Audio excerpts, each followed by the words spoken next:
नमस्कार। गौतम कुमार डीएसपी किशनगंज के बारे में तो आप जानते ही होंगे। 94 बैच के दरोगा थे, प्रोन्नति पाते पाते डीएसपी बन गए और फिर इस दरमियान जो संपत्ति उन्होंने बनाई, चर्चा सिर्फ उसी की नहीं है, चर्चा इनके गर्लफ्रेंड शगुफ्ता परवीन की है, जिसको आलिशान महल बनवा के दे दिए सिलीगुड़ी में। चर्चा इनकी नौकरानी पारो की भी है जो बुलेट पर चलती है, और इनके अलग अलग किस्से रोज अखबारों में पढ़ रहे होंगे, आप देख रहे होंगे।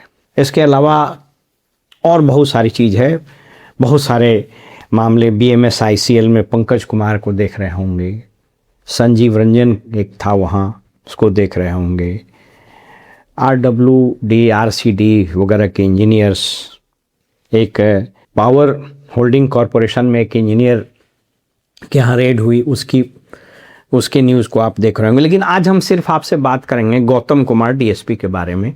मैं ये नहीं बात करूँगा कि उसकी कहाँ प्रॉपर्टी है, ये सब तो आप लोग रोज़ देख ही रहे हैं, अखबारों में पढ़ रहे हैं, न्यूज़ में भी, चैनल में भी चल ही रहा है। करीब करीब 100 करोड़ के आसपास की प्रॉपर्टी होने का अनुमान है, आरंभिक तौर पर जो खबरें आ रही है इकोनॉमिक ऑफेंस विंग का। मैं आज 3-4 अहम प्रश्न उठा रहा हूँ इस घटना के मुतल्लिफ, और ये ब्रॉडर पर्सपेक्टिव में उठा रहा हूँ कि क्यों ऐसी चीज़ें हो रही है, क्यों ये बेलगाम चल रहा है। और मैं अभी भी आपको दावे के साथ कह रहा हूँ कि ये जो इकोनॉमिक ऑफेंस विंग या विजिलेंस या स्पेशल विजिलेंस यूनिट, जो लोग भी 3 यूनिट है इसमें एंटी करप्शन के बिहार में, इसके तमाम दावों, इसके तमाम उद्भेदन, तमाम गिरफ्तारियों के बावजूद इस पर लगाम क्यों नहीं लग रहा है इस व्यवस्था पर, प्रश्न ये है। तो मैं आज सिर्फ गौतम कुमार निलंबित डीएसपी जो हैं इनके बारे में 3-4 अहम प्रश्न उठाता हूं, और अगर इन प्रश्नों को रिड्रेस नहीं किया सरकार ने या इन्वेस्टिगेटिंग एजेंसीज ने, तो फिर ऐसे एक्सरसाइज से कोई फर्क नहीं पड़ेगा। ये सभी समझ लीजिए कि रक्त बीज, जैसे हिंदू मैथोलॉजी में है ना कि राक्षस का गर्दन कटते जाता था, जितना रक्त गिरता था जमीन पर उतना ही राक्षस और पैदा हो जाता था। तो ये जो रक्त बीज लोग, जो राक्षस लोग यहाँ हैं, वो जितना आप काटिएगा उससे ज़्यादा जन्म ले लेता है। ये हो क्यों रहा है, यही प्रश्न आज आपसे उठाते हैं। पहला प्रश्न, ये 94 बैच का दरोगा था गौतम, तो जो प्रोन्नति पाई इसने, निश्चित रूप से आप पता कर लीजिए, मैं दावे के साथ बता रहा हूँ, इसको 2-3 गैलेंट्री अवार्ड या पुलिस मेडल वगैरह इसको मिला होगा। क्योंकि आपको पता है कि डीएसपी से नीचे जितने भी पुलिस में पद हैं वे सभी गैलेंट्री अवार्ड्स वगैरह या और विभिन्न प्रकार के अवार्ड्स के बाद उनका आउट ऑफ टर्न प्रमोशन हो जाता है, ऐसा प्रावधान है। स्वाभाविक रूप से इसको गैलेंट्री अवार्ड्स मिला होगा, कितना गैलेंट्री अवार्ड्स मिला होगा ये मुझको नहीं मालूम है, लेकिन आप दरियाफ्त कर लीजिएगा। तो प्रश्न नंबर 1 कि ऐसे अधिकारियों को गैलेंट्री अवार्ड्स देने का, अनुशंसा करने का कौन लोग दोषी है, किस आधार पर इनकी अनुशंसाएं होती हैं। इसलिए मैं बार बार करता हूं, all that glitters is not gold. ये गांधी मैदान में और 26 जनवरी 15 अगस्त को या फिर दिल्ली में जिन लोगों के कंधे पर सितारे सजाए जाते हैं, कुछ एक अपवाद को छोड़कर, उसमें ज़्यादा वो जुगाड़ तंत्र वाले मेडल रहते हैं।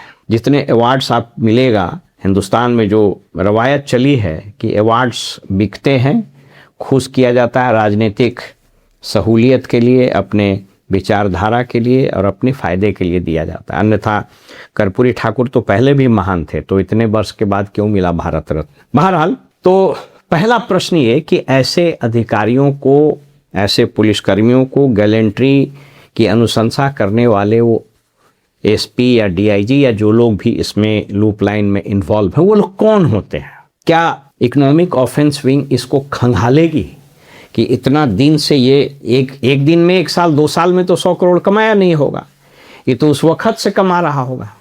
तो इतना लूट हो रहा था इसके द्वारा विभिन्न जिलों में जहाँ जहाँ इसकी पोस्टिंग रही, तो आखिर किस आधार पर इसको अनुशंसा की जाती थी इसके अवार्ड प्राप्त करने के? नंबर 1, अगर इसका खोज हो और इस पर बढ़िया से एसओपी बने तो आप समझ लीजिए कि इसमें कई एक आईपीएस पदाधिकारी भी पकड़ा सकते हैं। प्रश्न नंबर 2, डीएसपी की पोस्टिंग का एक एसओपी है, एक प्रोसेस, एक प्रोसीजर है। मुझको यदि ठीक से याद हो तो प्रकाश सिंह बनाम केंद्र में सुप्रीम कोर्ट ने पुलिस के ट्रांसफ़र, पोस्टिंग आदि के लिए एक गाइडलाइंस दिए थे। बहुत सारे गाइडलाइंस थे, उसमें एक यह भी था कि जो पुलिस की पोस्टिंग होगी उसके लिए स्थापना बोर्ड नीचे वगैरह में होगा, आईपीएस का कैसे होगा, स्टेट पुलिस सर्विस का कैसे होगा और बाकी इंस्पेक्टर तक का कैसे होगा। तो डीएसपीज़ की पोस्टिंग के लिए, और मुझको कुछ रिटायर्ड सीनियर ब्यूरोक्रेट जो होम डिपार्टमेंट वगैरह में काम किए, उसमें आईएएस आईपीएस लोग भी हैं, उन लोगों ने बताया कि एक्चुअली डीजीपी जो है एक पीला कागज़ में, येलो पेपर में डीएसपीज़ की पोस्टिंग का अनुशंसा देता है और वो लिफाफा बंद रहता है। वैसे भी ट्रांसफ़र पोस्टिंग की जो फाइल होती है वो सील बंद होकर के जाती है, यही उसकी परंपरा, नियम भी है। तो डीजीपी पीले कागज में इस गौतम कुमार के पोस्टिंग का अनुशंसा किया, तभी इसकी पोस्टिंग हुई। यह भी खबर मिल रही है कि ये गौतम कुमार, ये जो डीएसपी है, ये अधिकांश समय ये सीमांचल के इलाकों में ही रहा, चाहे दरोगा में हो या इंस्पेक्टर में हो या डीएसपी में। तो मैं बहुत नीचे नहीं जाता हूं, तो ये कौन लोग डीजीपी थे जिन लोगों ने पीले पेपर पर इसकी अनुशंसा की थी पोस्टिंग के लिए? क्या इकोनॉमिक ऑफेंस विंग इसकी तहकीकात करेगा? और नहीं करेगा तो फिर तो कोई सेंस ही नहीं है। कॉस्मेटिक एक्सरसाइज होता रहेगा, रक्त बीज गिरता रहेगा, नए राक्षस पैदा होते रहेंगे। उस डीजीपी से, जितने कंसर्न डीजीपीज थे, उनसे पूछताछ हो कि पीले पेपर पर इसका रिकमेंडेशन क्या उन्होंने स्वयं किया था माल पत्र लेकर, या किसी और के कहने से किया था? क्योंकि अभी तो इंस्ट्रक्शन ऊपर से आ रहा है, सुपर बॉस के यहाँ से। तो जो सुपर बॉस का इंस्ट्रक्शन आ रहा था वो क्यों आ रहा था? तो कलई खुल जाएगी। अगर डीजीपी से पूछा जाएगा कि साहब आपने गौतम कुमार के पोस्टिंग के लिए येलो पेपर में अनुशंसा आपने की थी या किसी के कहने पर की थी, तो तुरंत उगल देगा अगर पूछताछ होगी। तो अगर ये स्वयं किए थे तो पूछिए कि भाई तो कितना माल पत्र आप लिए थे, तो इसको भी जांच के परव्यू, इन्वेस्टिगेशन के परव्यू में लाइए। और अगर ये कहता है कि नहीं हमको ऊपर से आया था, तो कौन कहा था, उससे भी पूछताछ होनी चाहिए।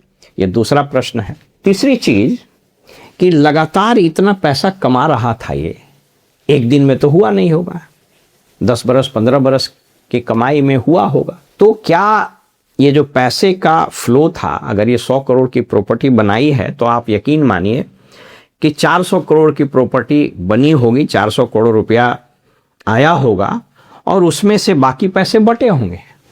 उस जिन जिलों में ये था, उस जिले के एसपी, डीआईजी, उस हायरार्की में और ऊपर फिर पुलिस मुख्यालय में कौन लोग, लोकल नेता, ये किसको किसको ये पैसा देता था, ये मनी ट्रेल को कनेक्ट करना होगा। ये तीसरा प्रश्न है।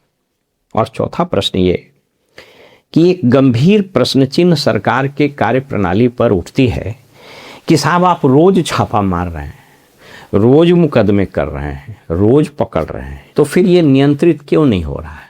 तो क्या प्रश्न यह नहीं उठता है कि इस पूरे मैकेनिज्म को रिविजिट करने की जरूरत है? इतना पैसा बन रहा था, कहाँ बैठा हुआ था विजिलेंस, कहाँ बैठा हुआ था इंटेलिजेंस? ये जो प्रॉपर्टी का क्रिएशन हो रहा था, इन्वेस्टमेंट हो रहा था, तो उस जिले के अधिकारी लोगों को, इसके विभाग के अधिकारी लोगों को पता नहीं चला क्या? तो यानी ये पूरा जो तंत्र है, आसूचना तंत्र है, यह विफल हो चुका है, या फिर इसको जानबूझ करके विफल कराया गया है। और प्रश्न नंबर 5 वो ये कि साहब कहीं ये एक नया मैकेनिज्म तो नहीं शुरू कर दिया गया है? क्योंकि 100 करोड़ रुपया से ज़्यादा कमा लेने वाले अधिकारी बिहार में तो आप जोड़ सकते हैं, वो पब्लिक परसेप्शन में भी है और सब लोग जानते हैं। तो कुछ लोग चुना रहा है, तो इसका मतलब ये तो नहीं है कि जो चंदा नहीं देता है तो या फिर वो अपने कमाई का हिस्सा ठीक से नहीं देता है, या फिर कोई अदरवाइज रीजन रहता है कि माने खाना पूर्ति करना है विजिलेंस को कि साहब इतना आदमी को धरना है तब धरते हैं। तो ये जो 4-5 प्रश्न हैं, ये बड़े महत्वपूर्ण प्रश्न हैं।